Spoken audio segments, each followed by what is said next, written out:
People have been running early versions of iOS 16 on their phones since shortly after WWDC back in June. But now, we're just days away from the actual release of the software to iPhone users. So here's a rundown of when you can expect iOS 16 to come to your devices. To start things off, if you're part of the developer beta or public beta of iOS 16, you probably already have the iOS 16 beta installed on your device. But you can expect to get the release candidate build within a few hours of Apple's Far Out event on September 7th, where the iPhone 14 lineup will be announced. That will basically be the completed version of iOS 16. If you aren't a part of the beta programs, you can check out our tutorial to see how you can join the beta and get iOS 16 installed on your device a few days early.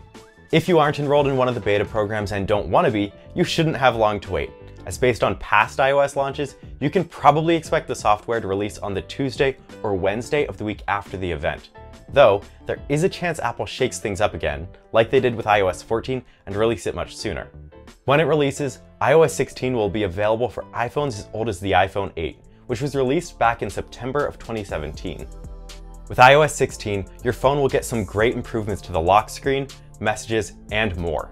The lock screen is getting widgets and the Live Activities API to make more information available to you at a glance without you having to unlock your phone.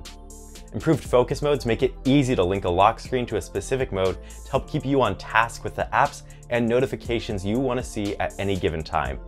And iOS 16 brings the ability to unsend or edit iMessages for a few minutes after you've sent them, so you can fix any typos or unsend a message that may have been sent to the wrong person.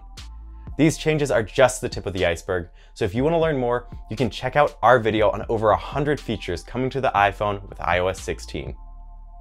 While iOS 16 and all the features it brings can be expected to make their way to iPhones from the last 5 years shortly after the event, the same can't be said for iPads. iPadOS has been growing more and more distinct from iOS, and this year the release will be separated a fair bit. Rather than releasing as iPadOS 16, the software will release as iPadOS 16.1 and is expected in October. Hopefully the extra time will allow Apple to bring some improvements to the Stage Manager, which has proved to be a bit of a controversial feature, though it does improve multitasking on the device a lot. When iPadOS 16 comes later this year, it will be available for all models of the iPad Pro, the iPad Air 3rd generation and newer, and the iPad and iPad Mini 5th generation and newer, though Stage Manager is only available on iPads with the M1 chip. When it does arrive later this year, you'll get the same message improvements coming to iOS 16, big improvements to collaboration, and finally, the weather app on the iPad.